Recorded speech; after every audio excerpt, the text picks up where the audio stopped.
क्या आपने कभी सोचा है कि हम पूरी ताकत से कुछ पाने की कोशिश करते हैं, लेकिन कभी कभी किस्मत हमें वही देती है जिसे हम टालना चाहते हैं? ऐसा क्यों होता है? क्या ये हमारी मेहनत का अभाव है या ये ईश्वर की कोई योजना है? आज की कहानी आपको सोचने पर मजबूर कर देगी। मित्रों, एक बार गौतम बुद्ध अपने शिष्यों के साथ एक गांव के पास ठहरे हुए थे। ये गांव एक गहरे जंगल से घिरा हुआ था, जहां किसी के जाने की हिम्मत नहीं होती थी। लोग कहते थे कि उस जंगल में एक खतरनाक डाकू रहता है, अंगुलीमाल, जो अपने शिकार की उंगलियां काटकर माला बनाता है। उसकी क्रूरता का खौफ इतना था कि आसपास के गांवों के लोग अपने घरों से बाहर निकलने से डरते थे। किसी ने कहा, वो आदमी नहीं, राक्षस है। जो भी उसके रास्ते में आता है वो उसे मार देता है। गांव के लोग गौतम बुद्ध के पास आए और विनती की, हे गुरुवर, आप यहां से चले जाइए। अंगुलीमाल को पता चला कि कोई महात्मा यहां रुका है तो वो आपको नहीं छोड़ेगा। बुद्ध ने मुस्कुराते हुए पूछा, ये अंगुलीमाल कौन है और वो ऐसा क्यों करता है? एक बूढ़े व्यक्ति ने कांपती आवाज में कहा, कहते हैं वो ईश्वर के खिलाफ चलने वाला आदमी है। उसकी किस्मत में केवल खून और क्रूरता लिखी है। वो सोचता है कि वो अपनी मर्जी का मालिक है। बुद्ध शांत स्वभाव से बोले, कोई भी अपनी मर्जी का मालिक नहीं हो सकता। जो ईश्वर को मंजूर होता है वही होकर रहता है। बुद्ध ने आगे कहा, मैं उस डाकू से मिलूंगा। अगर वो अपने कर्मों को नहीं समझ पाया तो उसके जीवन का क्या अर्थ? शिष्यों ने घबराकर कहा, हे गुरुवर, वो आपको मार डालेगा, कृपया वहां मत जाइए। बुद्ध ने कहा, डरना तब चाहिए जब हम सही रास्ते से भटकते हैं। मैं उसे सही मार्ग पर लाने का प्रयास करूंगा। ये कहकर बुद्ध अकेले ही जंगल की ओर चल पड़े। हर कदम के साथ जंगल घना और डरावना होता जा रहा था। पक्षियों की चीखें और सन्नाटे के माहौल को और भयावह बना रहे थे। तभी अचानक सामने झाड़ियों से एक जोरदार आवाज आई। बुद्ध रुके और एक छाया उनके सामने प्रकट हुई। ये अंगुलीमाल था। उसकी आंखें क्रोध से जल रही थीं। उसने तलवार उठाई और चिल्लाया, कौन हो तुम? अपनी मौत के मुंह में क्यों चले आए? बुद्ध शांत थे। उन्होंने धीरे से कहा, मैं एक भिक्षु हूं, मैं तुमसे कुछ जानना चाहता हूं। अंगुलीमाल हंसने लगा और कहा, जानने के लिए कुछ नहीं है। जो मेरे रास्ते में आता है वो मर जाता है, लेकिन तुम्हारी हिम्मत की दांत देता हूं। बोलो, क्या पूछना है? बुद्ध ने आंखों में आत्मविश्वास और करुणा लिए हुए कहा, क्या तुमने कभी सोचा है कि ये सब क्यों कर रहे हो? क्या तुम्हें लगता है कि ये तुम्हारी मर्जी है या ये सब ईश्वर की मर्जी है? अंगुलीमाल कुछ पल के लिए चुप हो गया। ये सवाल उसकी आत्मा को झकझोरने के लिए काफी था। अंगुलीमाल की आंखों में लालच और गुस्से का मिश्रण था। उसने बुद्ध को घूरते हुए कहा, तुम्हें क्या लगता है कि ईश्वर मुझे रोक सकता है? ये जंगल, ये डर और ये तलवार, ये सब मेरी मर्जी से चलता है। मैं ही अपनी किस्मत का मालिक हूं। बुद्ध शांत स्वर में बोले, यदि तुम अपनी किस्मत के मालिक हो तो क्या तुम ये तय कर सकते हो कि कल क्या होगा, या ये कि अगले पल तुम्हारा मन क्या सोचेगा? अंगुलीमाल थोड़ा विचलित हुआ, पर उसने झट से अपनी तलवार लहराते हुए कहा, तुम मुझे उपदेश देने आए हो, मैं तुम्हारे शब्दों में नहीं फंसूंगा। अब मरने के लिए तैयार हो जाओ। बुद्ध ने आगे बढ़कर मुस्कुराते हुए कहा, अगर तुम्हें लगता है कि सब कुछ तुम्हारे नियंत्रण में है तो मैं तुम्हें एक साधारण कार्य देता हूं। इस जंगल के इस पेड़ की एक टहनी काट दो। अंगुलीमाल हंसने लगा और कहने लगा, ये तो मेरे बाएं हाथ का खेल है। उसने अपनी तलवार उठाई और एक झटके में टहनी काट दी। बुद्ध ने शांत भाव से कहा, बहुत अच्छा, अब इस टहनी को वापस पेड़ से जोड़ दो जैसे पहले थी। अंगुलीमाल के चेहरे पर खीज और असमंजस की लहर दौड़ गई। उसने चिढ़ते हुए कहा, यह नामुमकिन है, मैं इसे कैसे जोड़ सकता हूं? बुद्ध ने करुणा से कहा, जब तुम इस साधारण चीज को नहीं कर सकते तो तुम्हें क्या हक है किसी की जिंदगी लेने का, जिसे तुम कभी वापस नहीं कर सकते? अंगुलीमाल के चेहरे पर पहली बार संदेह की झलक दिखाई दी। वो चुपचाप बुद्ध को देखता रहा, जैसे उनके शब्द उसके भीतर कुछ तोड़ रहे हों। लेकिन तभी जंगल में किसी की चीख सुनाई दी। ये आवाज पास के गांव से आ रही थी। अंगुलीमाल ने तलवार संभाली और गुस्से में कहा, यह तुम्हारा खेल नहीं है महात्मा, मैं वही करूंगा जो मेरा मन कहता है। बुद्ध ने अपनी जगह से हिले बिना कहा, जो ईश्वर को मंजूर होता है वही होकर रहता है। चाहे तुम कितनी भी कोशिश कर लो, सत्य तुम्हारे सामने आकर खड़ा हो जाएगा। अंगुलीमाल उनकी बात को अनसुना कर गांव की ओर दौड़ पड़ा। बुद्ध ने भी उसके पीछे कदम बढ़ाए।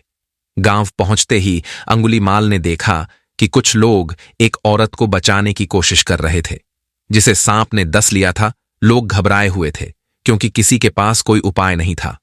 अंगुलीमाल ने गुस्से में कहा, यह सब बकवास है, मुझे रास्ता दो, मैं इसे संभालता हूं। लेकिन जैसे ही वो पास गया, सांप ने फिर फुफकार मारी और झाड़ियों में गायब हो गया। महिला बेहोश पड़ी थी। बुद्ध ने पास आकर कहा, अगर तुम्हें लगता है कि तुम्हारी शक्ति सबसे ऊपर है तो इसे बचाओ। क्या तुम्हारी तलवार इसे जीवन दे सकती है?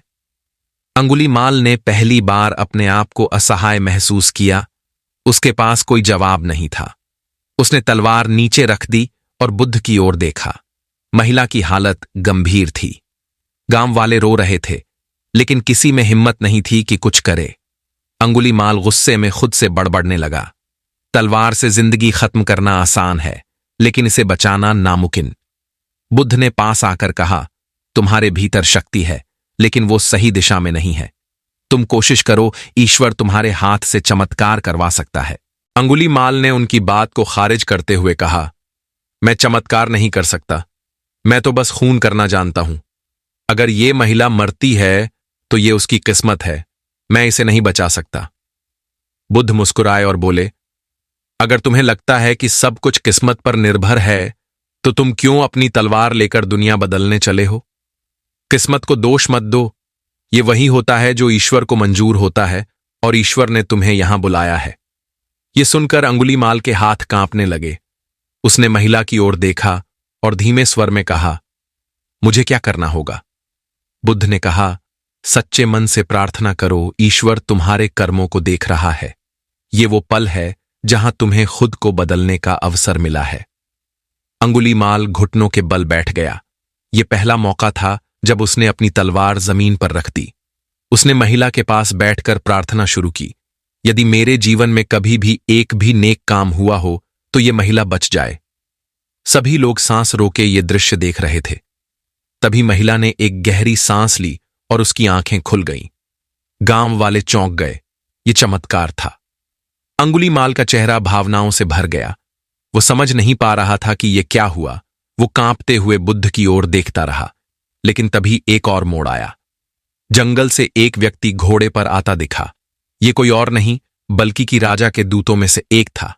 उसने आते ही घोषणा की, अंगुलीमाल, राजा ने तुम्हारे सिर की कीमत तय की है। आज तुम्हारा अंत होगा। गांव वाले डर से सहम गए।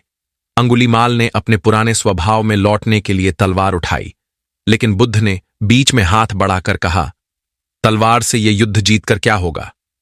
ईश्वर ने तुम्हें एक नई राह दी है, क्या तुम उसे फिर ठुकराओगे? अंगुलीमाल ठिठक गया। उसके भीतर एक भयानक द्वंद्व चल रहा था। क्या वो फिर से अपने पुराने रास्ते पर लौट जाए या इस बार खुद को बदलने का साहस दिखाए? बुद्ध ने उसे समझाते हुए कहा, यह तुम्हारे जीवन का सबसे बड़ा मोड़ है। यह तय करो कि तुम अपनी मर्जी से चलोगे या ईश्वर की मर्जी को स्वीकार करोगे। गांव के लोग भय और उत्सुकता से अंगुलीमाल को देख रहे थे। तलवार उसके हाथ में थी, लेकिन बुद्ध के शब्द उसके मन को झकझोर रहे थे। राजा के दूत ने फिर चेतावनी दी, अंगुलीमाल, अगर तुमने आत्मसमर्पण नहीं किया तो तुम्हें अभी मौत के घाट उतार दिया जाएगा। अंगुलीमाल ने गहरी सांस ली और तलवार को कसकर पकड़ा। वो गांव वालों और बुद्ध की ओर देखने लगा। आखिरकार उसने बुद्ध से पूछा, अगर मैं आत्मसमर्पण कर दूं तो क्या राजा मुझे माफ कर देगा? बुद्ध ने कहा, जो ईश्वर को मंजूर होता है वो होकर रहता है, लेकिन यह तय करना तुम्हारे हाथ में है कि तुम कौन सा रास्ता चुनते हो। तलवार उठाकर लड़ाई जारी रखनी है या अहिंसा का मार्ग चुनना है। अंगुलीमाल ने कुछ सोचा और तलवार को जमीन पर रख दिया। उसने धीमे स्वर में कहा, मैं लड़ाई नहीं करूंगा। लेकिन जैसे ही उसने तलवार छोड़ी, राजा के दूत ने उसे धोखे से पकड़ लिया और बंधक बना दिया। गांव वालों में हलचल मच गई। अंगुलीमाल चुपचाप सब देखता रहा। बुद्ध ने उससे कहा, यह तुम्हारी परीक्षा है, जो भी हो अपने विश्वास पर कायम रहना। अंगुलीमाल को राजा के दरबार में लाया गया। राजा ने उसे घूरते हुए कहा, तो ये है जंगल का कुख्यात डाकू? अंगुलीमाल, तुमने कई जिंदगियां ली हैं, अब तुम्हारे अपराधों का न्याय होगा। राजा के आदेश पर जल्लाद को बुलाया गया। अंगुलीमाल को फांसी की सजा सुनाई गई। तभी बुद्ध ने दरबार में प्रवेश किया।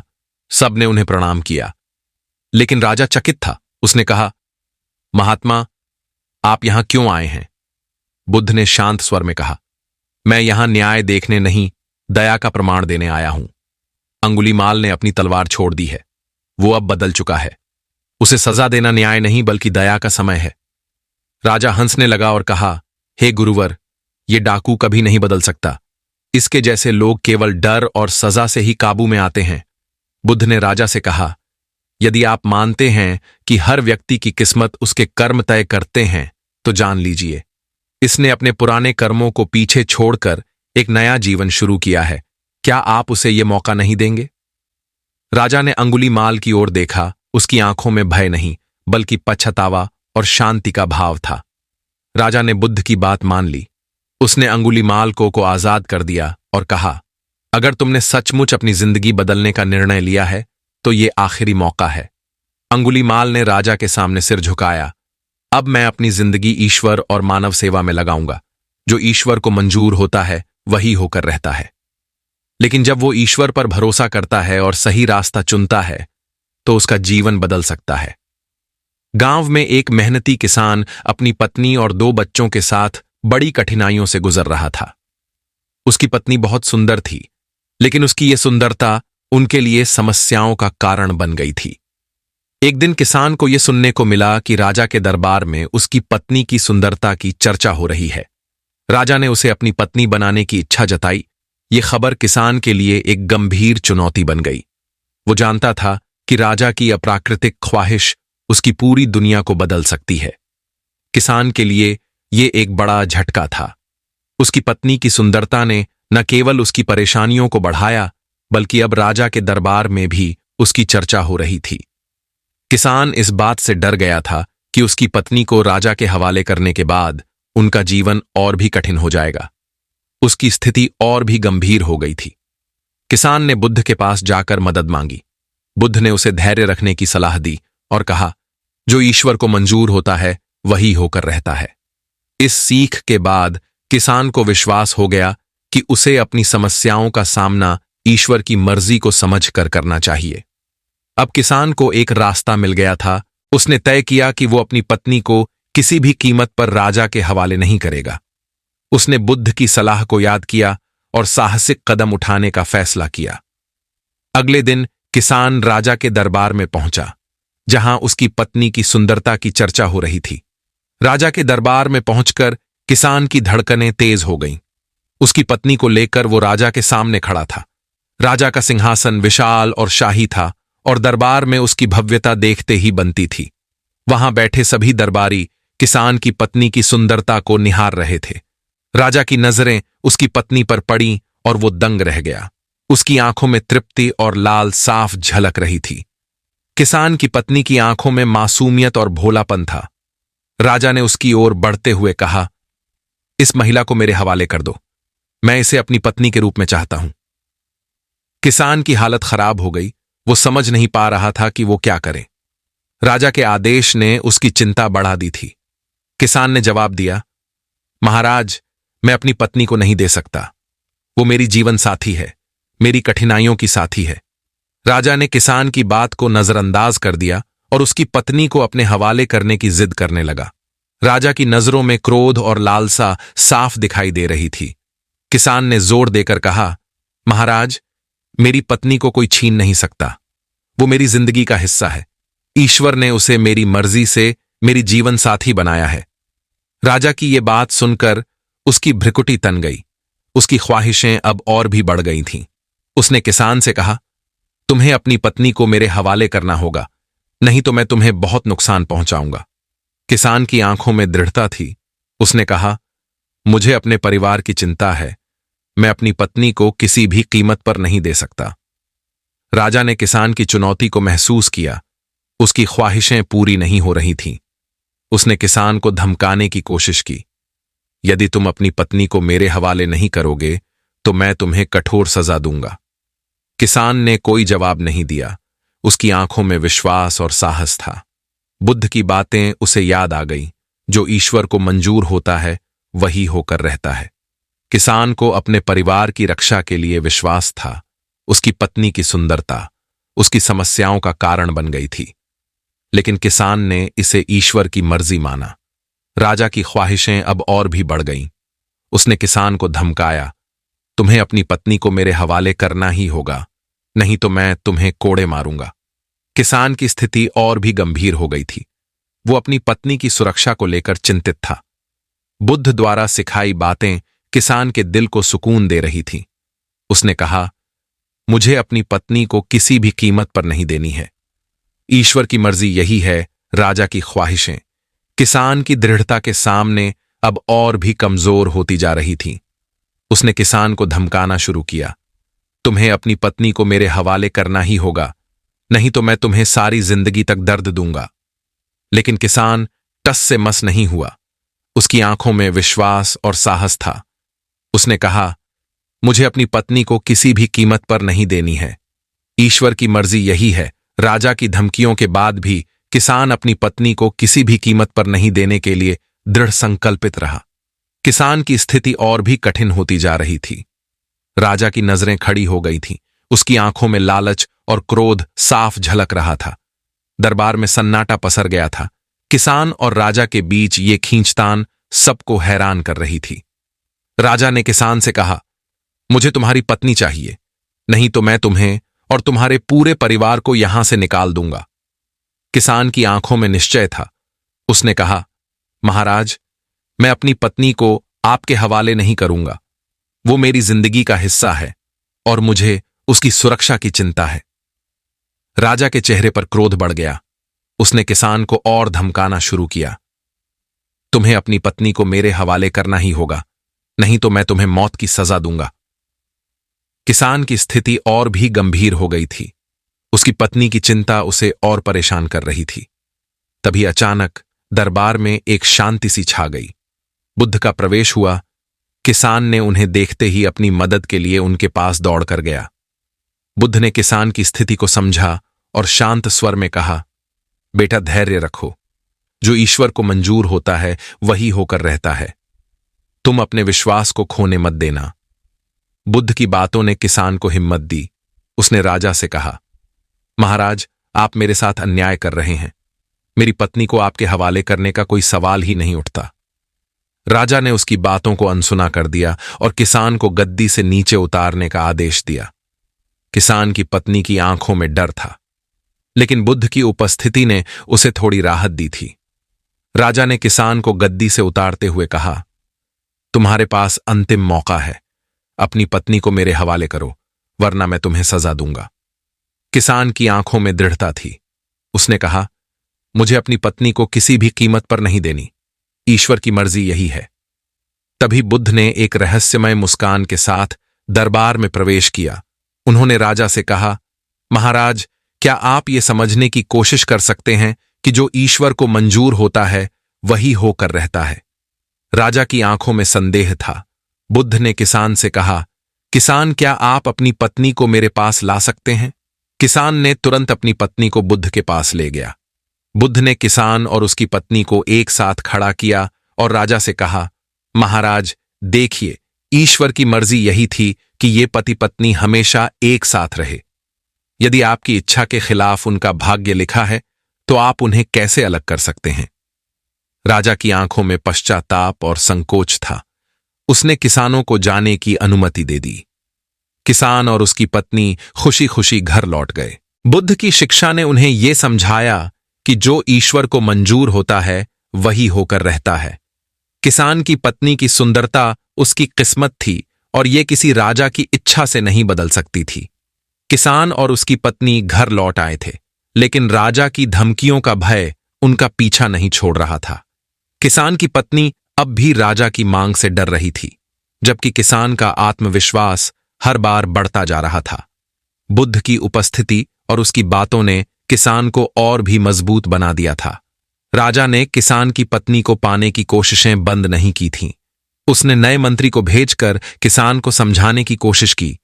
किसान, तुम्हें अपनी पत्नी को मेरे हवाले करना ही पड़ेगा, अन्यथा तुम्हारी हालत खराब होगी। किसान ने साफ कहा, महाराज, मुझे अपनी पत्नी को किसी भी कीमत पर नहीं देनी है। यह सुनते ही राजा के चेहरे पर क्रोध और भी बढ़ गया। उसने किसान की मुश्किलें और बढ़ाने की योजना बनाई। अगले दिन उसने किसान के घर भेजा और उसे महल में बुलाया। जब किसान महल पहुंचा तो राजा ने उसे एक नई धमकी दी। कहा कि तुम्हें और तुम्हारी पत्नी को महल में रहना होगा। अगर तुम अपनी पत्नी को मेरे हवाले नहीं करोगे तो मैं तुम्हें अपने ही महल में कैद कर दूंगा। किसान की हालत और भी खराब हो गई थी। उसकी पत्नी के आंसू रुके नहीं थे। बुद्ध की बातें किसान को याद आ रही थीं, जो ईश्वर को मंजूर होता है वही होकर रहता है। लेकिन अब किसान का आत्मविश्वास थोड़ा कम हो गया था। राजा की नई धमकी ने किसान को और दबाव में डाल दिया। वो डर गया कि अगर उसने अपनी पत्नी को नहीं सौंपा तो उसकी पत्नी और वो दोनों महल में बंद हो जाएंगे। लेकिन किसान ने फिर भी हार नहीं मानी। उसने राजा से कहा, महाराज, आपकी धमकियां हमें नहीं डरा सकती। मेरी पत्नी को किसी भी कीमत पर नहीं देंगे। राजा की स्थिति और भी खराब हो गई। उसने नए मंत्री से किसान की पत्नी को महल में लाने का आदेश दिया। जब किसान की पत्नी महल पहुंची तो राजा ने उसे गद्दी पर बिठाया और कहा, अब तुम यहां रहोगी और तुम्हें मेरी पसंद बनना होगा। लेकिन बुद्ध की उपस्थिति ने यहां नया मोड़ ला दिया। बुद्ध महल में आए और किसान को सुकून देने की कोशिश की। उन्होंने किसान से कहा, धैर्य रखो। जो ईश्वर को मंजूर होता है वही होकर रहता है। तुम अपनी पत्नी को सुरक्षित रखना। बुद्ध की बातों ने किसान को फिर से हिम्मत दी। राजा ने कहा, हे महात्मा, तुम्हारा क्या काम यहां? तुम्हें क्या मिलेगा? अगर किसान अपनी पत्नी को मेरे हवाले नहीं करता है तो आपको क्या दिक्कत है? बुद्ध मुस्कुराए और बोले, हे राजन, आपकी इच्छा को बाधित करने की कोई भी कोशिश असफल होगी। जो ईश्वर को मंजूर होता है वही होकर रहता है। राजा की ख्वाहिशें अब और भी बढ़ गई। उसने कहा, हे महात्मा, तुम ये कैसे साबित कर सकते हो? बुद्ध ने एक रहस्यमय मुस्कान के साथ कहा, मैं इसे सिद्ध करूंगा। तब बुद्ध ने महल में मौजूद एक कोने में एक बड़ा पत्तल उठाया। पत्तल में एक मुट्ठी भर मिट्टी थी। बुद्ध ने किसान से कहा, किसान, क्या तुम्हें विश्वास है कि ईश्वर की मर्जी ही सर्वोपरि है? किसान ने दृढ़ता से कहा, हां गुरुवर, मुझे विश्वास है कि जो ईश्वर को मंजूर होता है वही होकर रहता है। बुद्ध ने पत्तल में से एक मुट्ठी मिट्टी उठाई और राजा की ओर फेंक दी। राजा की आंखें चौंक गईं।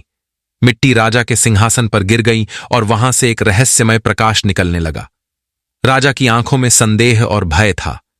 बुद्ध ने कहा, महाराज, देखिए, ईश्वर की मर्जी यहां प्रकट हो रही है। आपकी इच्छा के खिलाफ उनका भाग्य लिखा है।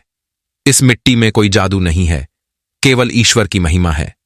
अगर आप इस किसान की पत्नी को अपना नहीं सकते तो ये आपकी कमजोरी है, ना कि किसान की ताकत। राजा की आंखों में पश्चाताप और संकोच था। उसने किसान और उसकी पत्नी को जाने की अनुमति दे दी। बुद्ध की शिक्षा ने राजा को यह समझाया कि ईश्वर की मर्जी सर्वोपरि होती है। किसान की पत्नी की सुंदरता उसकी किस्मत थी और राजा की इच्छा के खिलाफ इसे नहीं बदला जा सकता था। किसान और उसकी पत्नी अब स्वतंत्र थे। महल से बाहर निकलते समय उनकी आंखों में खुशी और राहत थी। बुद्ध की शिक्षा और किसान की दृढ़ता ने उन्हें नई उम्मीद दी थी। किसान ने अपनी पत्नी का हाथ पकड़ा और कहा, जो ईश्वर को मंजूर होता है वही होकर रहता है। बुद्ध ने किसान से कहा, किसान, तुम्हारे विश्वास और साहस ने तुम्हें जीत दिलाई। ईश्वर की मर्जी सर्वोपरि होती है। इस दुनिया में कुछ भी किसी की इच्छा के खिलाफ नहीं हो सकता। अगर वो ईश्वर की मर्जी से नहीं है तो कुछ नहीं होगा। किसान की पत्नी ने भी कहा, हे गुरुवर, आपके शब्दों ने हमें नई दिशा दी है। अब हम समझ चुके हैं कि हमारे भाग्य में जो लिखा है वो नहीं बदला जा सकता। राजा की नजरों में पश्चाताप साफ झलक रहा था। बुद्ध ने राजा से कहा, हे राजन, अब तुम समझ सकते हो कि किसी की मर्जी के खिलाफ चीजें नहीं हो सकती। तुमने किसान को परेशान किया, उसकी पत्नी को अपने हवाले करने की कोशिश की, लेकिन अंत में ईश्वर की मर्जी ही विजय हुई। राजा ने सिर झुका लिया। उसकी आंखों में पश्चाताप था। उसने कहा, हे गुरुवर, मैं गलत कर रहा था। आपकी शिक्षा ने मुझे समझाया कि हम सभी को ईश्वर की मर्जी के खिलाफ नहीं जाना चाहिए। बुद्ध ने राजा को समझाया, हे राजन, तुम्हें यह समझना होगा कि किसी की मर्जी के खिलाफ जाने से केवल नुकसान होता है। हमें दूसरों की मर्जी और भाग्य का सम्मान करना चाहिए। यही सच्ची बुद्धिमानी है। किसान और उसकी पत्नी अब स्वतंत्र थे। वे अपने घर लौटे और अपनी जिंदगी खुशी से जीने लगे। बुद्ध की शिक्षा ने उन्हें यह समझाया कि जो ईश्वर को मंजूर होता है वही होकर रहता है। उनकी कहानी ने लोगों को यह सिखाया कि हमें अपनी किस्मत और ईश्वर की मर्जी को स्वीकार करना चाहिए, चाहे वो कैसी भी परिस्थिति हो। बुद्ध की शिक्षा और किसान की दृढ़ता ने उन्हें नया जीवन दिया।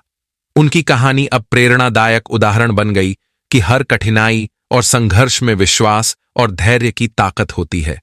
दोस्तों, ये कहानी हमें सिखाती है कि किसी का भी जीवन बदल सकता है अगर वो सही मार्ग पर चले। अगर आपको ये कहानी पसंद आई तो इसे दूसरों के साथ जरूर शेयर करें और कमेंट में नमो बुद्धाय जरूर लिखें। मिलते हैं अगली वीडियो में। आप अपना ख्याल रखें।